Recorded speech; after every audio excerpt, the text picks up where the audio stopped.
I've been on YouTube for over 15 years and I've built YouTube channels for national television as well as for small one-person businesses that are closer to bankruptcy than my bank account after spending a week in Monaco with the boys. The aggregate of these channels have generated more than $10 million for our 200 plus clients, and I've formulated a 10-step plan to turn your YouTube channel into a sales machine. This will help you save money on paid ads, build more trust than any other strategy ever could, and turn you into the next Mike Israetel. I mean, a guy with the great YouTube channel for his business, not all the muscles. Unfortunately, I can't tell you how to get that. So there's probably 10 steps to building a great YouTube channel presence for your business, and we'll go through all of them. It starts with understanding that YouTube is in some way very undersaturated. It continues with the right positioning and how to unlock immediately a big advantage over your competition by going into the right niche on YouTube, positioning yourself and your business correctly, understanding the importance or non-importance of SEO, as well as using the right AI tools to scale production at some point. And the first thing is really to realize that you cannot afford not to be on YouTube. First of all, YouTube dominates streaming. So YouTube by now is by far the biggest streaming platform. Some people think it's Netflix or Amazon Prime, but no, YouTube has surpassed those two. So more and more people are present on YouTube, and something I hear, wannabe clients ask sometimes is, are my people, are my prospects, are they even on YouTube? The answer is, look, everyone is on YouTube. So yes, your clients are also on YouTube. And that's not all. The thing is that digital ad spend is increasing around the globe. Here we have a statistic from 2020 to 2024. That also means you have more competition, you have higher prices, and the only differentiating factor at this point when it comes to ads is the creatives. And hence you also have this hype around UGCs, right? Long story short, it's getting much more competitive, and that's why it's great that you can be basically your own UGC. There's more and more companies that are now investing in content that's videos, because more and more companies are realizing this is the way to build strong authority, build a strong connection with your potential clients on any platform. In our case, it's YouTube, because YouTube is the biggest video platform out there.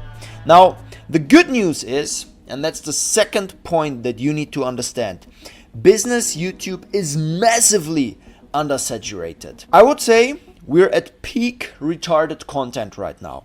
What does this mean? Over the past decade or so, more and more people have started creating content, and most of these people did so because they wanted to build a big personal brand, or they wanted to make money with the content itself. So they didn't want to necessarily build their personal brand, they just wanted to have a lot of videos with a lot of views, and then these lots of views give them lots of money because there's lots of advertisement on these news, right? Now we're starting to hit this turning point where someone else is getting onto a platform that you can relate with. It's business owners. It's businesses that are starting to realize, okay, let me not just rely on paid ads. Let me not just rely on other techniques. Let me build my own media distribution strategy, right? And so one of the things they're doing is they're getting onto YouTube. So this Mr. Beast era where you have these massive influencers, of course we will still have these massive influencers, but one thing is coming onto the platform right now, and that's businesses. Before that, the past couple of years, and I've been on YouTube for now 15, 16 years, something like that. Since 2007 I've started building YouTube channels, actually, if you can imagine. That's freaking crazy.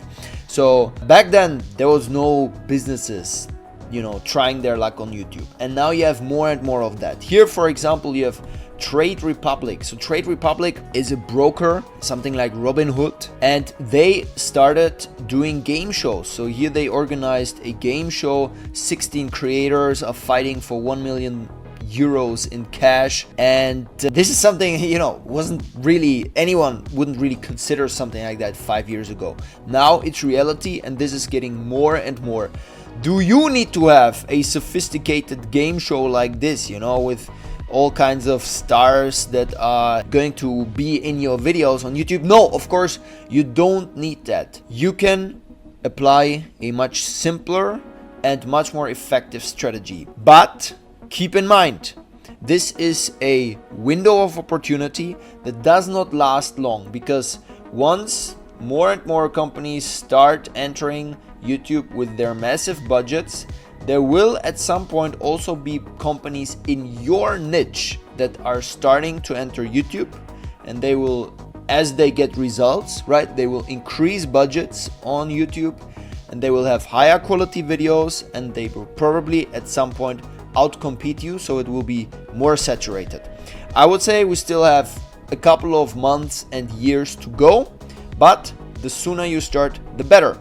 Because there is also a first mover advantage. That's the third thing you need to understand about YouTube. Look at these two videos, okay? We have a very similar title and thumbnail concept. So these are the two thumbnails, and you see it, you know, similar. You have a face, you have a text. The text is very similar. You have some kind of profit that is being generated. You even have this small logo here, billionaire bears and trillionaire bears. Now, the title structure is also very similar. The most notorious day trader in Japan and Japan's greatest day trader legends. Now, by the way, why am I telling you about this? This doesn't seem like a video for a business necessarily, but listen to me. This is going to contain a very important lesson for you. So you have super similar concepts here. The one big difference is this one has almost 1 million views. This one has 4,000 views. Now, if you are presented with these two options, to view these videos, which one are you going to choose? Obviously, you're going to choose this one. It's not because the thumbnail is better. It's not because the title is a little bit better.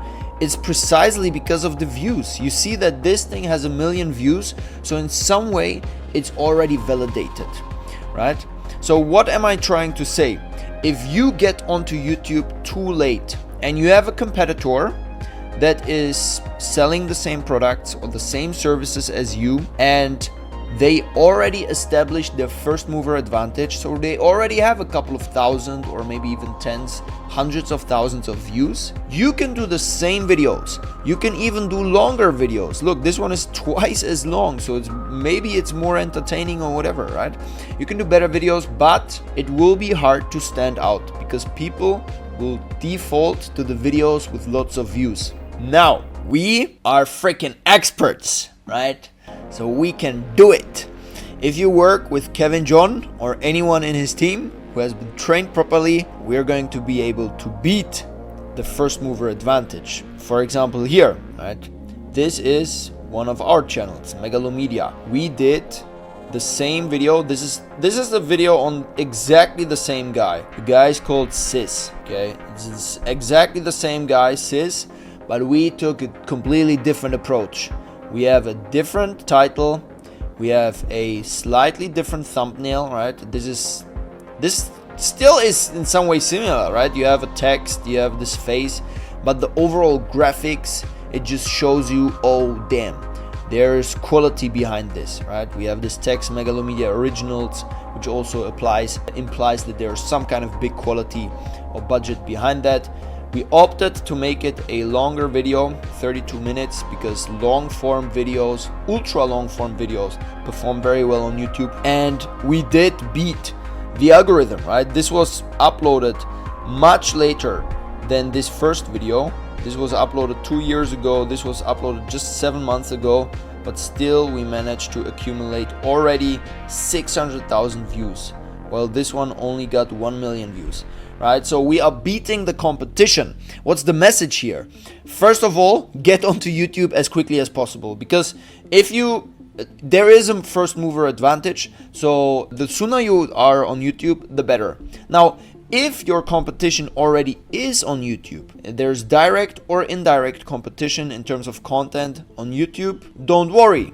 If you put work into it yourself, or you work with experts like us, then you can still beat the competition with a great packaging concept. So basically this whole thing that you see here, right? The title and the thumbnail, and a great content strategy. Fourth, this brings us to the niche positioning, which is key. So essentially, when we start working with someone, and what I recommend everybody does, is they think about what's their niche positioning. I understand that your business is set, right?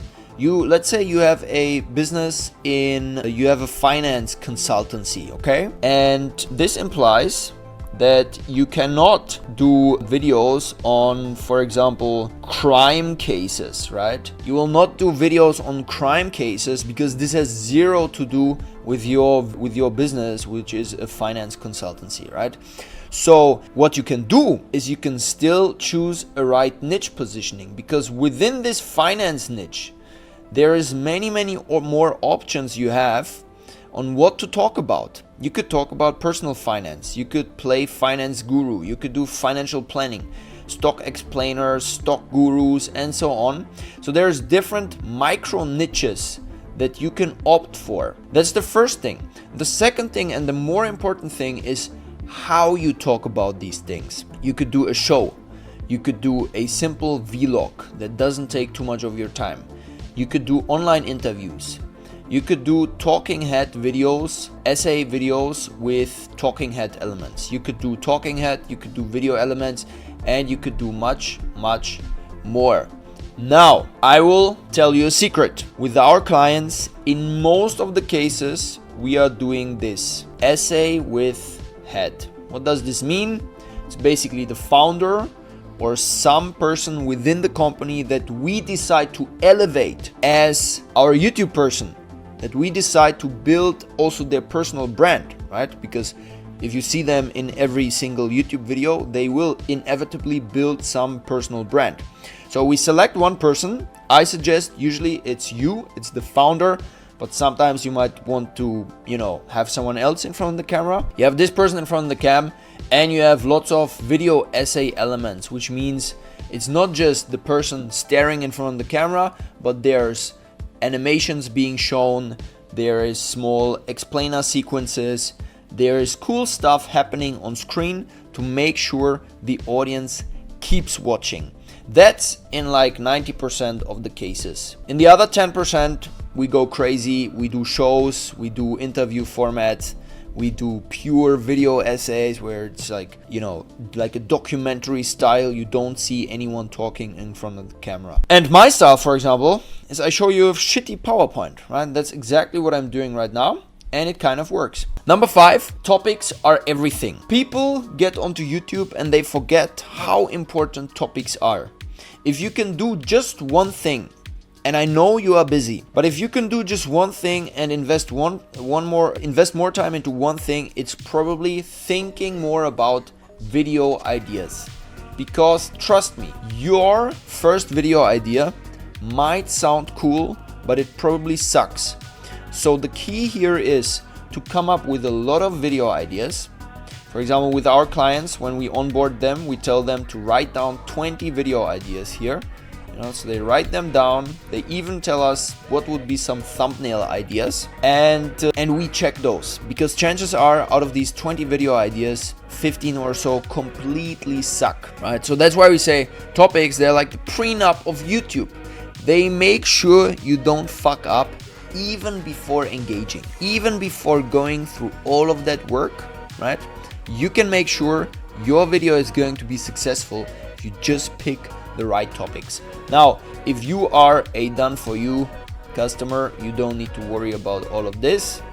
Then you basically get all of this presented on a silver plate. You don't do anything, we do everything, right? But for our done with you clients, they go through this process. And anyone else who's not a client, which most of you are, I suggest you go through the same process. Sit down. You can even make this a routine. Every morning, just write down 10 to 20 video ideas, and that those can be completely crazy. You know, afterwards you will get rid of 90% of them. But first, write them down and train your ideation brain. This is also something that Mr. Beast recommended in one of his podcasts, where he said he literally sat down for years in the morning and wrote down hundreds of video ideas. Obviously, most of them will suck, but some of them will be really good, and those are the ones you then want to do. Sixth point, SEO is freaking dead. It's like your ex. You'll never get her back, right? So don't focus on SEO. SEO was relevant on YouTube, I would say 10 years ago, you know? Somewhere towards the Stone Age is when Neanderthals were, paying attention to SEO on YouTube. Now it's dead. It's literally nothing. So don't focus your attention on it. Make sure to focus your attention on something else. Let's pull back, okay? You have search on YouTube. There's two ways to get discovered on YouTube. There's search and there's browse. Search, user enters some kind of query into the search bar, right? So they search for fighting advice, how to fight, right? And then the YouTube search algorithm, the algorithm just suggests relevant content based on the thing that they typed in the search bar. Now, the second and more relevant way is browse. So people open up their YouTube app on their phone, right? This is the YouTube app on their phone. This is the guy opening it, and he's holding it. So they open up YouTube and immediately they see videos, right? Here's a video, here's another video, here's another video.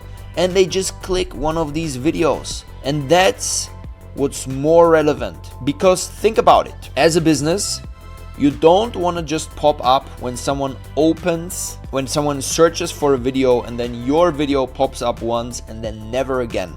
What you want to have is that the client opens his phone and constantly one of the videos that's being suggested in their YouTube app is your video, one of your videos, right? Because then even if they're not actively thinking about you, they will see you and they will be reminded.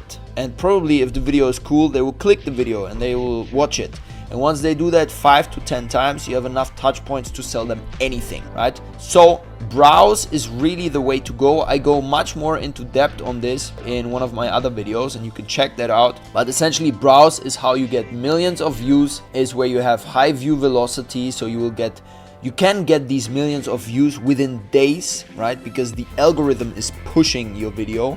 It's not just search traffic, a couple of hundred clicks per month. It's highly viral. And here also video quality plays a big role. So 1% better in terms of your video quality could mean hundreds of thousands of more views.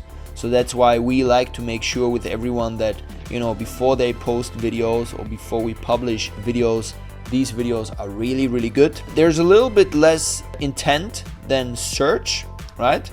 But at the same time, that's not really bad, because people who search, they just need a quick solution and they want a free solution usually. They are not the kind of people that will buy something from you, right? Think about it. How many times have you typed something into the search bar and then bought a product?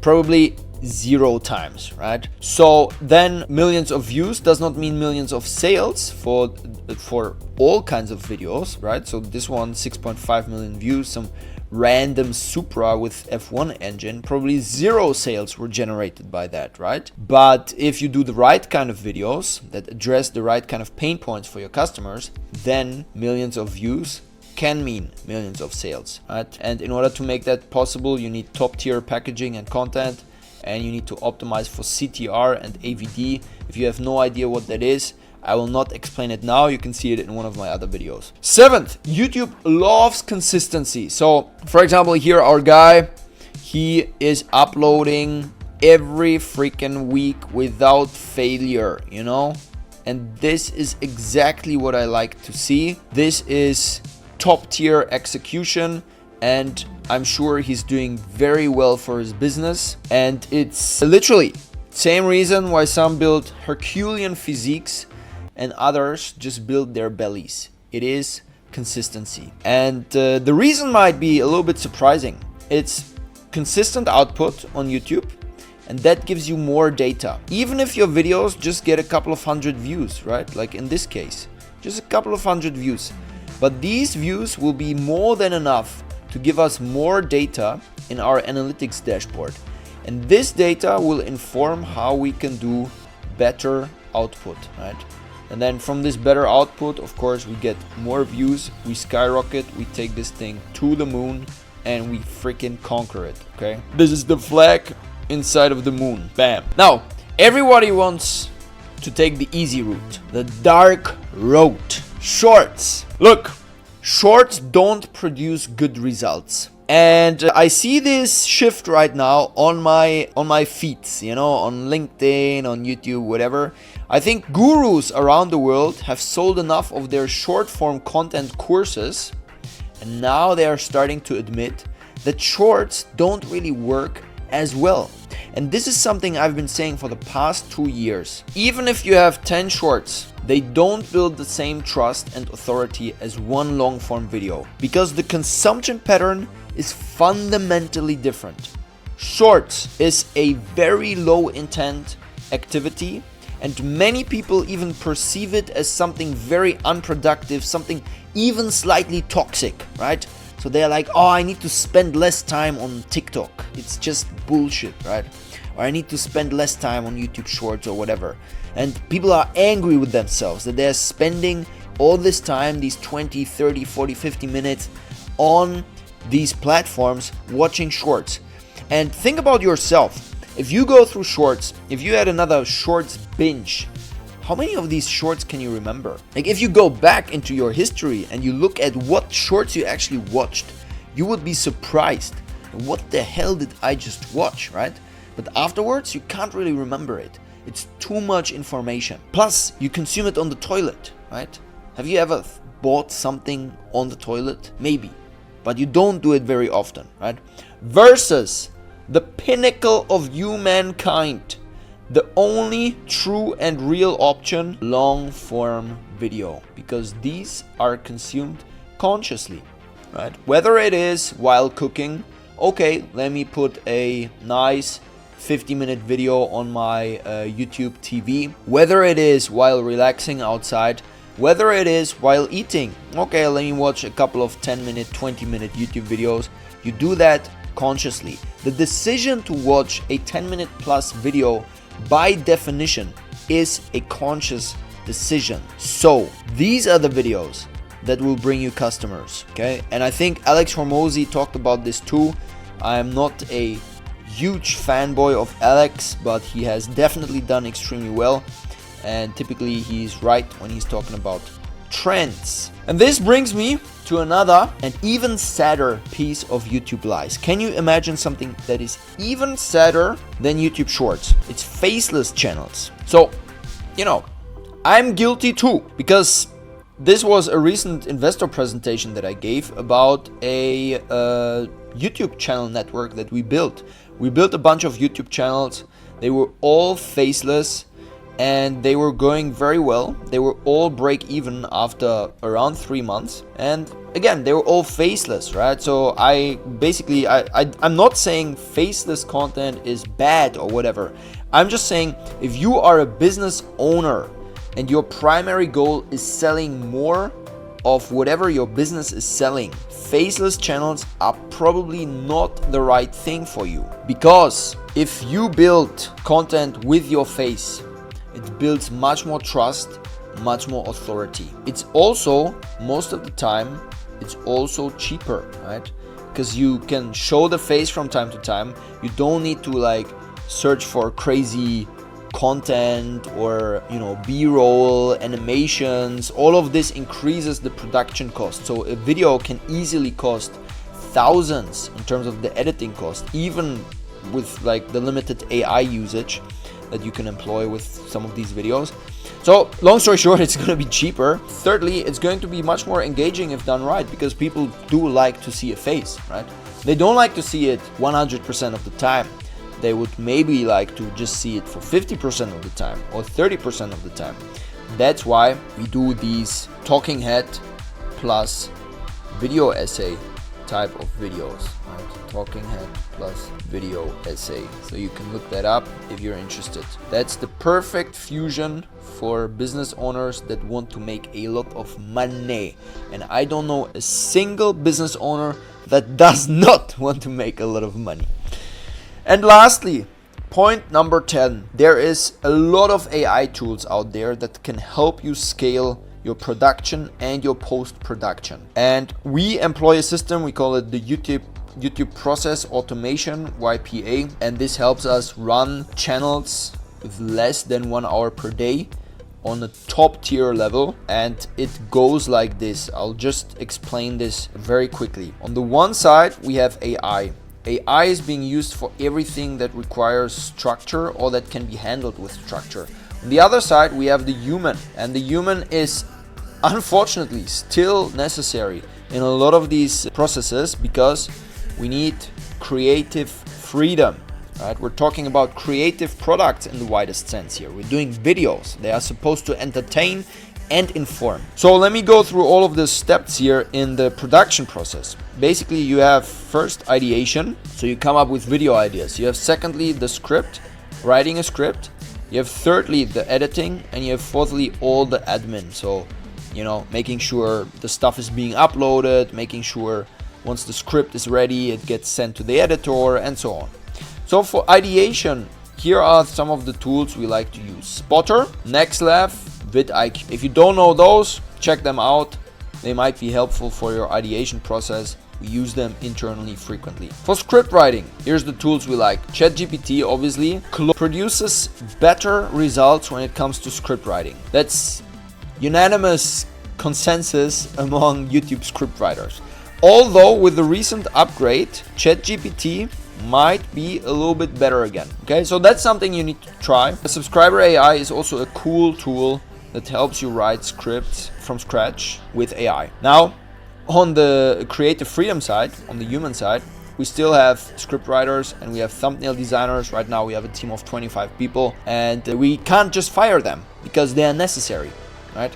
So typically this stuff will get us an 80% to 90% version of a script, and then the script writer will take it to 100%. Okay. Next up, editing. For editing, you can use all kinds of stuff. Our 6th most favorite tools: Runway, Ideogram.ai, Flim.ai, Gling, Opus, and 11 Labs for voiceovers. And if you don't know these tools, you can look them up. Going into detail on all of these tools is going to be a separate video. At the same time, we also still have video editors. Again, 25 people. Among those, for sure, like 30% are video editors, and it's absolutely necessary. But what we do is we train these video editors so that they use all of these tools and they can produce a video in, let's say, half of the time, right? But getting rid of the video editor at this point is not possible if you want to have top tier quality, which is what you should aim for, because YouTube is a game of quality, not of quantity. The YouTube platform is way too saturated at this point, so it's not a game of quantity. Remember. Lastly, admin. We use Zapier and Notion. That's completely enough. We have something that's like our YouTube brain. It's a Notion dashboard that we use to organize everything. You see all the videos on the particular channel that are being scripted, that are being produced and edited, and together with a VA, you can make everything run super smoothly. Now, obviously, again, I don't want to confuse some of you. If some of you are prospective clients, if we, take care of your YouTube channel, you have nothing to do. But if you want to do all of this yourself, this is the setup I suggest. Zapier and Notion plus a VA. This will take care of everything.